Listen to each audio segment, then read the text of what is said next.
together. So Landon can't build a tower, and Shelby can't build her own tower. You have to build something that works together, okay?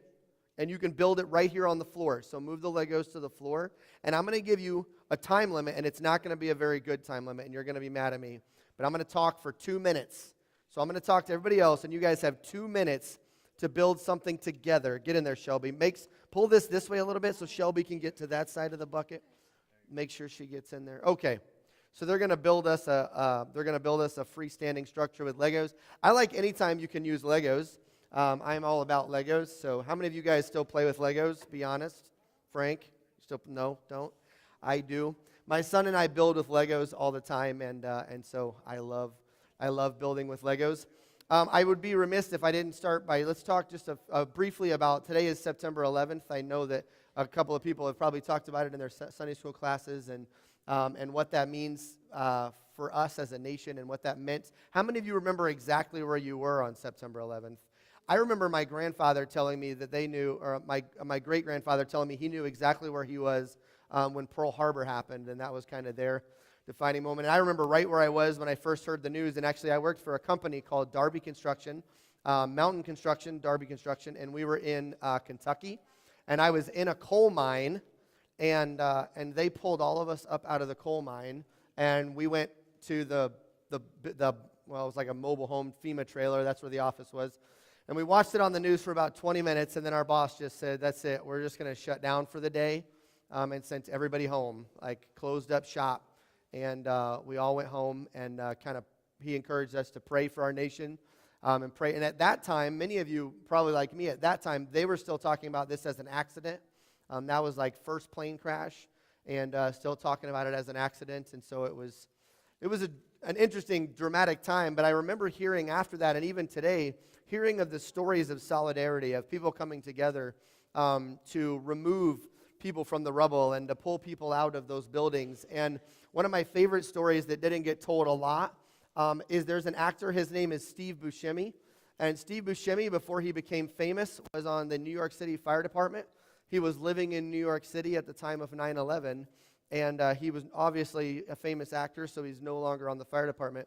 But apparently he went to his old firehouse and asked if he could suit up, and suited up for the day and worked with the fire company all day that day. And I thought, to me, that was just an amazing moment of this person that's no longer a fireman. He hasn't been a fireman forever. He makes millions of dollars, and yet during that time he saw a need and said, I have a skill, and my skill is that I can go and help do what I can. I'm not in the best shape anymore. I don't have all the current training, but I can at least go help. And I don't know if it was because he was a celebrity or he just knew everybody there that they let him do that. They said, that's wonderful. And apparently he told nobody to tell anybody, and it ended up making national news and all that stuff. But I just thought it was an amazing story of solidarity. And so today we're going to talk about Nehemiah and the story of Nehemiah and God's people and the beginning of restoration, and Nehemiah going back to go build the city and using every resource, every tool at his disposal. And so I want to look at a couple of characteristics of Nehemiah, about how much Nehemiah cared for the people. And so we're going to look at some characteristics of how much Nehemiah cared for the people. So I think it's been a little bit longer than 2 minutes. If you started a stopwatch, I did not. So let's check in on the freestanding structure that our construction crew has built. Ehrich, would you like to hold it up for everybody to see this monstrosity that you've put together? Let's see it. Did not get very far. It is a very giant wall. So here's what we're going to do. Let's leave that right there. And you guys, I'll give you guys a few minutes, if your parents don't care, to come and finish that structure right when we're done. Okay. Can we do that? While mom and dad are talking and gathering stuff, you guys can come finish that wall. Does that sound good? Landon, what are you building? A wall that has a black. So you're all working on your own parts of the wall that you're going to put together and make one structure. He's a union worker, so you're just doing your own thing. All right. Go ahead and leave that stuff there and have a seat. Some of you have some more wall sections done than others. Thank you very much. Give them a huge round of applause. It's a good beginning. Landon would be the one who's kind of building his own thing that is supposed to be part of your thing, but probably isn't going to fit in with the whole rest of the building. I can just imagine being the people of Israel, and for them, they at least had a template laid out. They had a building laid out. The walls were crumbled and falling apart, and most of the gates were burned down when they began to build. And so they at least knew where they were going to go, and there wasn't a whole lot of free creativity. The priests working on their wall and their gate didn't have creativity to just make two camels kissing each other in an archway with some doves that flew around it. Like, they kind of stuck to what the wall used to be, and they wanted the wall to be up, and they wanted the wall to be sound. And so we're actually going to go back to the beginning of the story of Nehemiah, and our first point is that he cared enough to ask. He cared enough to ask. And in the book of Nehemiah, and I'm reading from the NIV version, it says this: in the month of Kislev in the 12th year, while I was in the citadel of Susa. So the book of Nehemiah is a memoir of sorts. This is Nehemiah writing his own account of what all happened, probably as things were taking place, or at least at a point when he stopped to start thinking about, maybe we should document this. This is going to be huge. This is going to be life-changing. And these are going to be headlines that people will want to hear forever. Jerusalem rebuilt in a short amount of time. And so this is kind of his memoirs. And then in verse 2, it says, Hanani, one of my brothers, came from Judah with some other men, and I questioned them about the Jewish remnants that had survived the exile, and also about Jerusalem. They said to me, those who survived the exile and are back in the province are in great trouble and disgrace. The wall of Jerusalem is broken down, and the gates have been burned with fire. He cared enough about Jerusalem. Here he is living in the capital city of Susa, which is in Persia. A lot of stories in the Bible, some big stories in the Bible take place in Susa. But he cared enough to ask. His brothers come and visit, and he says, tell me about Judah. Tell me about Jerusalem. What's the city like? I haven't had a chance to visit.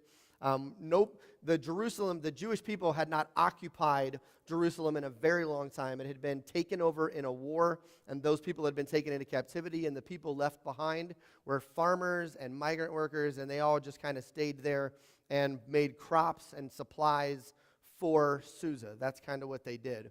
And so here is Nehemiah, and he asks his brother who's visiting, what is the city like? What's it look like? What are the walls like? What are the gates like? And so he cared enough just to stop for a moment and ask his fellow people going around, what is a need? What is the need of the city of Jerusalem? What's its current state and its current repair? Number 2, he cared enough to weep. And we have a couple of stories of people weeping in the Bible, but I'm going to read verse 3 again. And he said, his brothers said to him, things are not going well for those who return to the province of Judah. They're in great trouble and disgrace. The wall of Jerusalem has been torn down, and the gates have been destroyed by fire. When I heard this, I sat down and wept. In fact, for days I mourned, and I fasted, and I prayed to the God of heaven. For days he labored and toiled over the fact that his city had been destroyed. He mourned for the people and for the loss and for the need and the repair and the state of his nation, the state of his city. He wept at the fact that his city was being torn apart, that his city is crumbling before the people that live there are just living in a place where the city is falling apart. God's city, the city of Jerusalem, to the promised people because of their disobedience, is falling apart and is in complete and utter disarray and disrepair. Number 3, he cared enough to pray. As we continue the story, it says, then I said, O Lord, God of heaven, the great and awesome God, who keeps his covenants of unfailing love with those who love him and obey his commandments. Listen to my prayer. Look down and see me praying night and day for the people of Israel. I confess that we have sinned against you. Yes, even my own family and I have sinned. We have sinned terribly by not obeying the commandments, decrees, and regulations that you gave us through your servant Moses. Please remember what you told your servant Moses. If you are unfaithful to me, I will scatter you among the nations. But if you return to me and obey my commands and live by them, then even if you are exiled to the ends of the earth, I will bring you back to this place I have chosen for my name to be honored. The people you rescued by your great power and strong hand are your servants, O Lord. Hear my prayer. Listen to my prayers of those of us who delight in honoring you. Please grant me success today by making the king favorable to me. put it into his heart to be kind to me. In those days I was the king's cupbearer." Here he is pouring out his heart and saying, God, you made this promise to Moses. You promised Moses that even when we struggled, when we came back to you, when we came back to your throne, and we said, God, I want to honor you, you made a promise that in that moment, regardless of whether we are exiled or in captivity or where we are or what we are doing, you made a promise that you would restore us as a people and you would restore us as a nation. So he's labored and he's toiled and he's prayed and he's fasted, and he finally puts this prayer into his thoughts and into the right context, and he lifts it up to God and he says, God, please grant me favor with the king. Grant me success in all my endeavors. I want to see your people restored, and I want to see your people brought back to Jerusalem, brought back to these walls, brought back to this nation that you gave us to be lifted up, where your name would be exalted forever and ever. Grant me success. So it says at the end of that, this little humble little caveat, and oh yeah, I'm the king's cupbearer at this time. And I think sometimes when we think of a cupbearer, we picture somebody with a pitcher and a towel over their arms, and they're pouring drinks for everybody. And a cupbearer was so much more than just a servant or a butler. It was so much more than somebody that would just pour a glass of wine and kind of stand in the back. Maybe we've seen period movies where there's people in the back of the room standing there silently with pitchers, and they will step up and fill somebody's pitcher and then back up. And it's so much more than that. The king's cupbearer was a chosen place. It was a chosen position. They would stand near the king. And so because of that, they had to be well-spoken. They had to look good. They had to be a good-looking guy. They had to be well-spoken and well-educated. The king would sometimes maybe even ask them for advice. They were to test all the king's wine to make sure that it wasn't poisoned.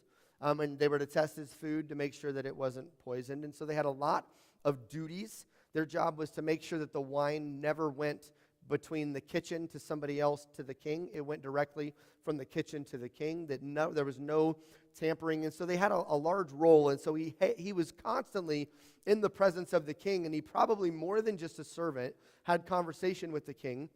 A butler or a servant might pour the drink and then step back and never actually engage with the king. And yet the king's cupbearer would. The king's cupbearer would probably stay by their side, whether they were in meetings or whether they were at meals. And so he had gained a position. God had given him a position where the king would know him, where the king would recognize him. The king would have, more than recognize him, I guess, recognize his mannerisms and his body posture, would recognize his speech and his tone and know when he was angry, and all those things that we know about somebody when you spend a long time with them. The longer I've spent with my wife, the more that I know what each one of those little tiny looks means, right? Husbands, we all know that. Your wives have like a million different looks that are all silent, and they all mean something different. My wife has a mean look where she tries to be really mad, and it makes me laugh, which is worse. Don't do that. But it's not a very scary look. Her mother, my mother-in-law, who's probably going to watch this on YouTube tomorrow, has a mean look that is scary. And so my wife tried to copy that, and it doesn't work so much. She has not mastered that look yet. But I at least know when I need to stop talking, because she will give me a look, and I will know that it is time to stop talking, or it's time to get up and go spank my son. So we've picked up on at least a couple of those cues. But what I'm saying is you get to know somebody intimately, and you get to know somebody personally, and you get to pick up on some of those social cues. And so that's the position that the king's cupbearer was in. And so starting in verse 2, number 4 says, he cared enough to volunteer. So he's prayed this prayer and said, God, give me favor with the king. Give me favor that when I go to him, I will succeed in my endeavor. Okay? Starting in verse 2, it says, early the following spring. So he has prayed and fasted and put together his petition for a while. And it says, in the month of Nisan, during the 12th year, or the 20th year of King Artaxerxes' reign, he was serving the king his wine. I had never before appeared sad in his presence. So the king asked me, why are you looking so sad? You don't look sick to me. You must be deeply troubled. It's where that being in close proximity, knowing his personality is paying off. He doesn't even have to say anything. The king just knows clearly you're having a rough day. He says, then I was terrified, but I replied, long live the king. How can I not be sad? For the city where my ancestors are buried is in ruins, and the gates have been destroyed by fire. The king asked, well, how can I help you? With prayer to the God of heaven, I replied, if it pleases the king, and if you are pleased with me, your servant, send me to Judah to rebuild the city where my ancestors were buried. He has no plan, no cost analysis. He just says, send me. Let me go and rebuild my city because it is breaking my heart to see this city destroyed. I don't know what I'm going to do when I get there. I don't know how bad the city is because I haven't seen it with my own eyes. But I want you to send me. I volunteer to go and be the one that is going to restore this city. In verse at the end of verse 4, it says he was terrified. I was terrified, but I replied. In the King James, it says, I was terrified, but I immediately prayed. He immediately prayed and said, God, give me the words. God, give me the words to speak because now is the time where something amazing is going to happen. And so number 4, he cared enough to volunteer. He didn't say, God, he didn't ask the king, send your soldiers and your men and your army and your resources to go build the city. He didn't say, let me gather 5,000 people up that they would go rebuild this city. He said, I will go rebuild it. I will go get my hands dirty. I will be a part of the restoration process of my city, of my nation that has been hurting and has been broken. I am going to go make sure that it gets done and then it gets done right. So he gets permission to leave home, and Nehemiah makes his plans, and he heads out to the city. And in the second part of chapter 2, Nehemiah is traveling around the city, and he starts to take stock of each gate, how each gate looks, how each wall looks, how each gate looks, and how each wall looks. And it tells us in Nehemiah chapter 2 that he didn't even tell the officials that he was there. He didn't even tell the officials why he was there. He just started walking around the city and taking stock of what needed to be done, knowing that the people in the city were the ones who were going to have to help him fix it somehow in some way. He didn't stop and tell them, why don't we walk around the city together, because he didn't need that kind of negativity in his life, right? He just said, let me look at the wall.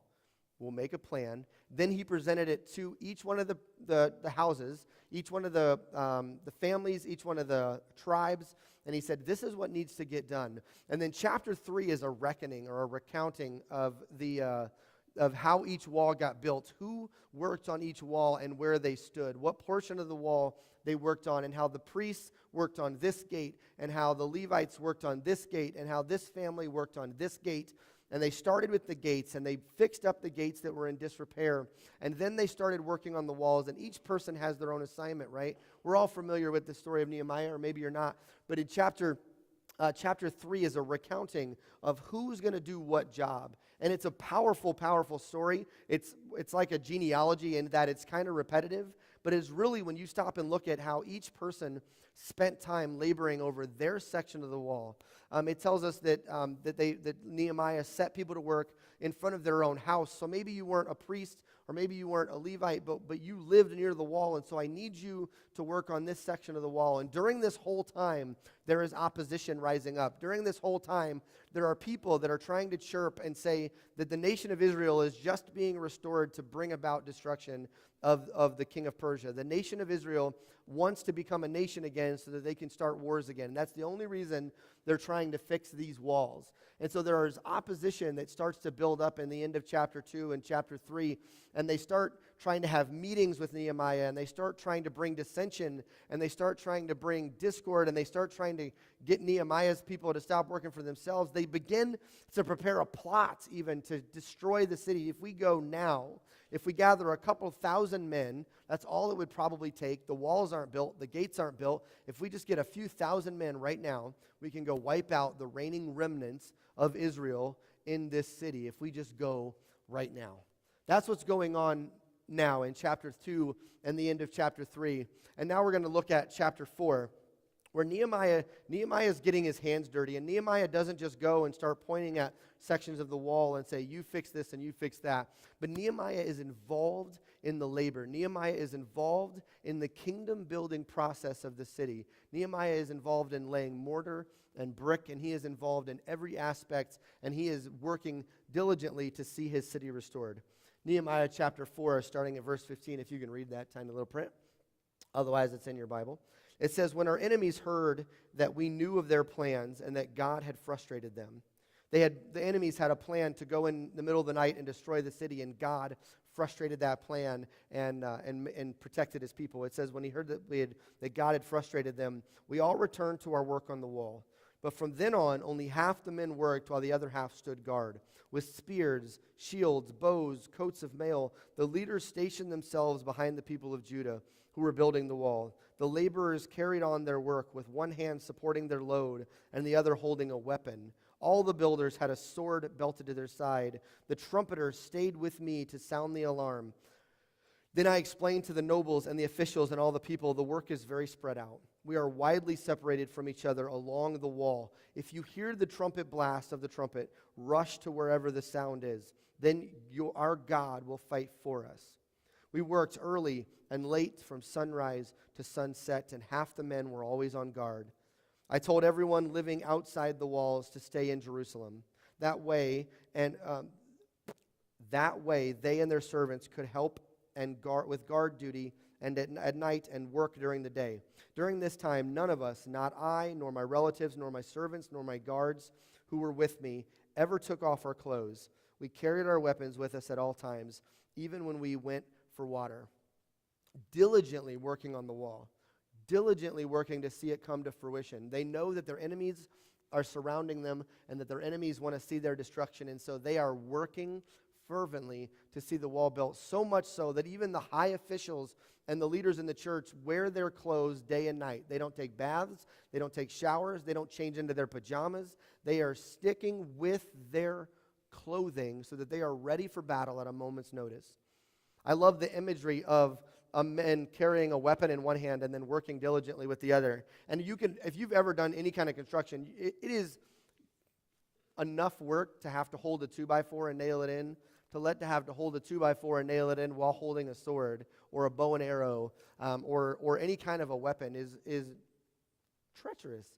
To carry bags of cement while your sword is at the ready and you are ready to fight at any moment's notice, and maybe you're an archer and so you have a bow and arrow with you and you're trying to trowel cement with one hand and then hold your sword with the other hand, and you want to see this building get built, but you know that there is opposition and persecution that is bearing down on you. And so Nehemiah is working fervently, and he says, if my people can't sleep, then I can't sleep, and if my people aren't eating, then I'm not going to eat, and if my people can't shower and change, then I'm not going to shower and change until the work is done, until the city is built and the walls are restored.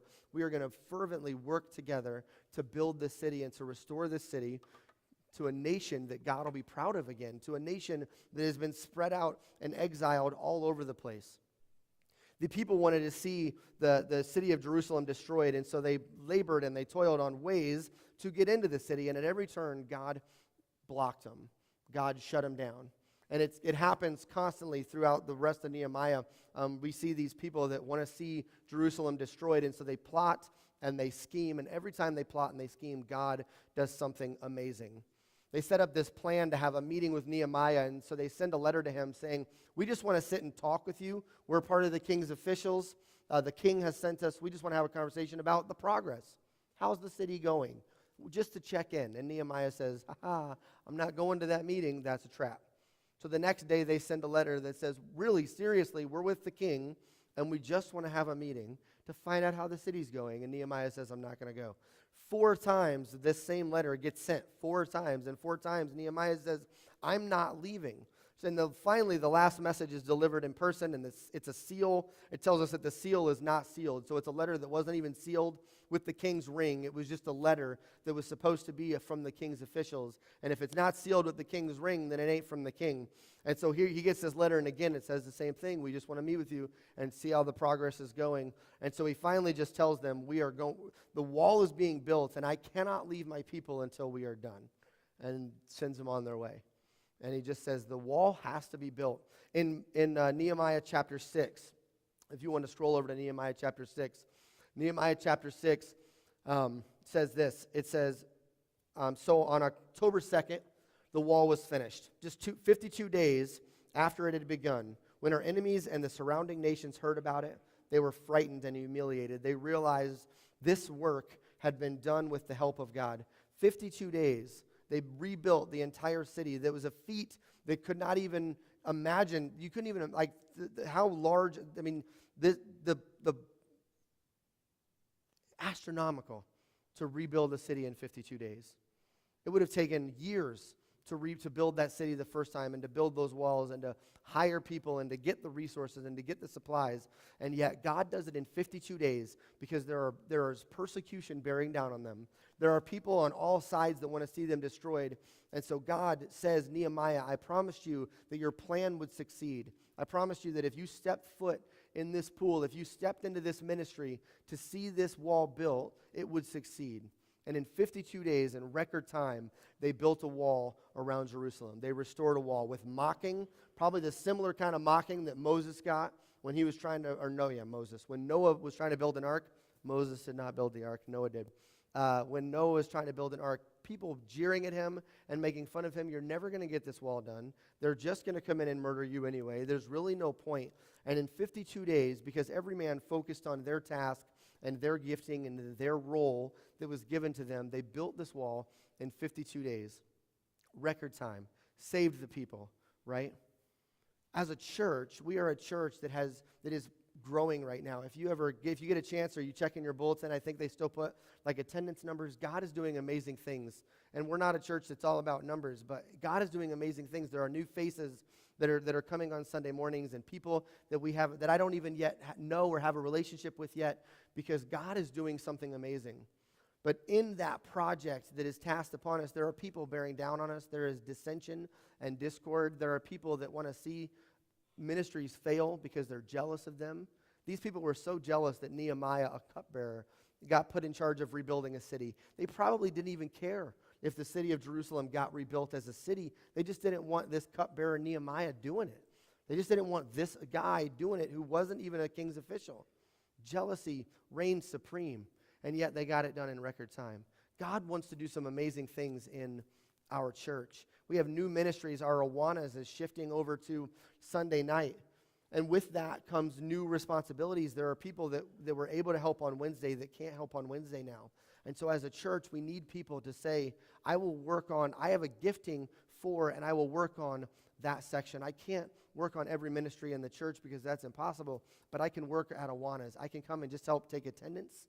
I can come and just help count kids, but I can do something to help pour into that ministry. Each one of us is tasked with a special gifting and a special portion of the wall, of the church walls, that we need to be at work on. We need to be at work together, unified with the same vision, working together to see the kingdom built, to see the church built, to see ministries built and developed. Whatever our special gifting is or our special calling is, the majority of the people, based on, if you read Nehemiah chapter 3, and it starts going down this laundry list of everybody that works, it never starts to talk about gender. It never talks about age. It never talks about even skin color, even though most of them were Jews. It doesn't talk about any of that stuff. It just talks about the priests. Not some of the priests, all of the priests worked on a certain gate. Not some of the Levites, but all of the Levites. Not some of this house, but all of that house.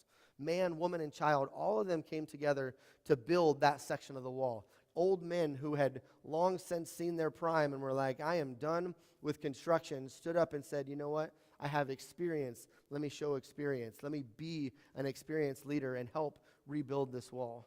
God has a purpose for all of us, and when we stop trying to find out what that purpose is, when we stop trying to ask God where he can use us because our time has already come, we're retired from ministry. I was a Sunday school teacher for 35 years, and so we just stopped using that. I am 35 years old right now. At 15 years old, I was a freshman in high school, and my youth pastor was super smart, and he saw something in me that nobody else saw.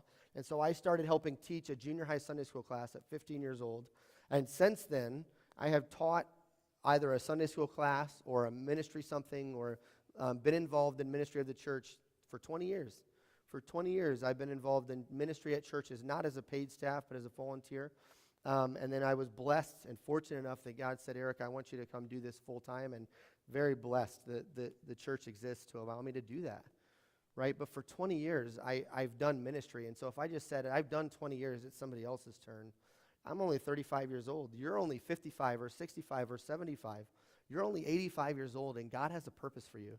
God has somebody that he wants you to love on, and a section of the wall that needs supported and needs lifted up and rebuilt. And so maybe you can't run around with 3-year-olds that are currently in the nursery. Maybe that's not you. Maybe you're like, I can't do that. I can't run around with them. But maybe you can help mentor and support the people that do.